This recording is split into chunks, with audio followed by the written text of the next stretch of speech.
hotel লিলিৰ পৰা আৰম্ভ হৈছিল বিৰোধী ঐক্য আৰু সেই বিৰোধী ঐক্য যেন এতিয়া ভাঙি চুৰমাৰ হ'ল বিৰোধী ঐক্য চলি থকাৰ সময়তে অসম জাতীয় পৰিষদে ঘোষণা কৰিলে নিজৰ প্ৰাৰ্থী অসম জাতীয় পৰিষদ দলৰ নেতা জগদীশ ভূঞাই বৰপেটাত গৈ ঘোষণা কৰিলে বৰপেটা লোকসভা সমষ্টিত তেওঁলোকে প্ৰাৰ্থীত্ব আগবঢ়াব প্ৰশ্ন উত্থাপন হৈছে যদি বিৰোধী ঐক্য হৈ সকলো বিৰোধী ৰাজনৈতিক দলে ঐক্যবদ্ধ হৈ প্ৰাৰ্থীত্ব আগবঢ়ায় তেতিয়াহ'লে বৰপেটাত কিয় অকলে ঘোষণা কৰিলে জগদীশ ভূঞাই কলিতে মহৰিল নেকি বিৰোধী ঐক্য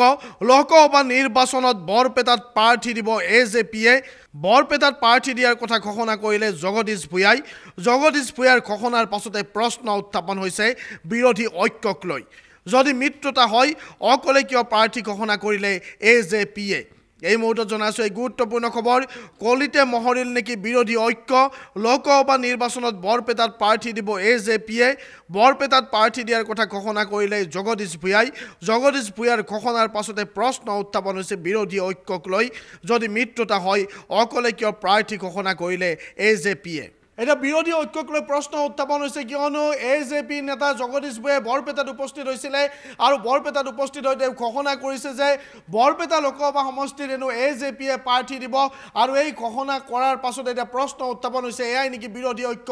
10টাকৈ বিৰোধী ৰাজনৈতিক দল একলগ হৈছিল হোটেল ৰেডিসন ব্লুত প্ৰেছ কনফাৰেন্স পাতিছিল আৰু প্ৰেছ কনফাৰেন্স পাতি কৈছিল যে তেওঁলোকে ঐক্যবদ্ধ হৈ বিজেপিৰ বিৰুদ্ধে যুদ্ধ কৰিব আৰু বিজেপিৰ বিৰুদ্ধে ঐক্যবদ্ধৰ যি এই যুঁজ যেন আৰম্ভণিতে অন্ত পৰিল কিয়নো যদি বৰপেটাত অকলে ঘোষণা কৰে এজেপিয়ে তেতিয়াহ'লে আন সমষ্টিত অকলে বিৰোধী ৰাজনৈতিক দলসমূহে প্ৰাৰ্থীত্ব এতিয়া ঘোষণা কৰিব আৰু তাৰ পাছতে ভাঙি চুৰমাৰ হ'ব এই বিৰোধী ঐক্য কি কৈছিল জগদীশ ভূঞা কেনেকৈ প্ৰাৰ্থী দিম বুলি কৈছিল বৰপেটা লোকসভা সমষ্টিত সেই বক্তব্য এবাৰ দেখুৱাবলৈ বিচাৰিছো না মিত্ৰতা কৰিম বুলি আমি কেতিয়াও কটোৱে কোৱা নাই আজিলৈকে আমি কৈছো যে বিজেপি বিৰোধী আৰু এআইইউডিএফ বিৰোধী ভোটৰ বিভাজন ৰোধ কৰিব পাৰিলে বিজেপিক পৰাভূত কৰাটো সম্ভৱ গতিকে অসমৰ সাম্প্ৰদায়িক ৰাজনৈতিক শক্তি বিজেপি আৰু এআইইউডিএফ বিৰোধী ভোটবিলাকৰ বিভাজন ৰোধ কৰাৰ বাবে সকলো দলে যদি উমৈহতীয়া কিবা পৰিকল্পনা কৰে সেই পৰিকল্পনাত আমি যোগাত্মক সঁহাৰি দিম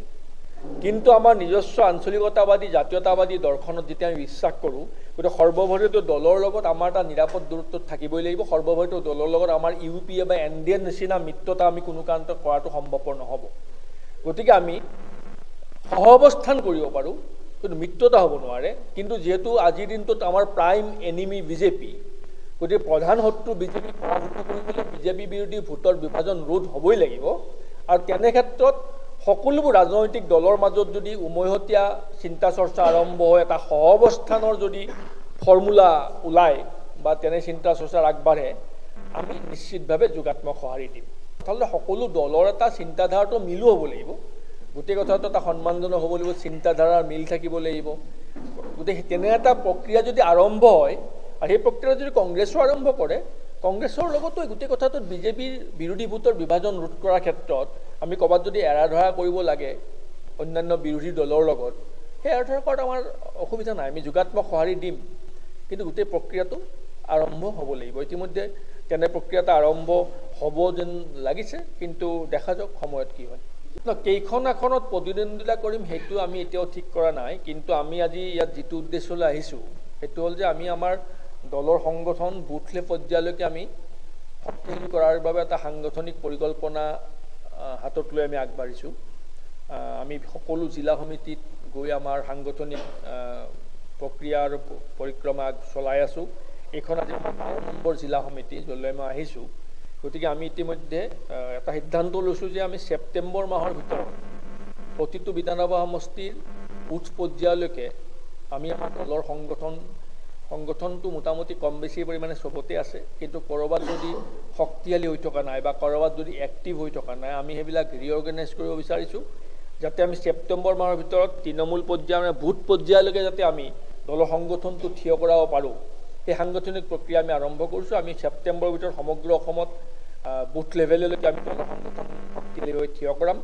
যাতে আমি পঞ্চায়ত নিৰ্বাচন লোকসভা নিৰ্বাচন শক্তিশালীভাৱে প্ৰতিদ্বন্দ্বিতা কৰিব পৰাৰ বুনিয়াদটো আমি ইয়াতে গঢ়ি তুলিব পাৰোঁ লোকসভাত আমি নিৰ্বাচন খেলিম আজি প্ৰস্তুতি মানে আজি যে মই বৰপেটাত মিটিং কৰি আছোঁ লোকসভা আৰু পঞ্চায়ত নিৰ্বাচনৰ প্ৰস্তুতি গতিকে আমি প্ৰস্তুতি চলাই আছোঁ চব জগদীশ ভূঞাৰ এই বক্তব্যৰ পাছতে এতিয়া প্ৰশ্ন উত্থাপন হৈছে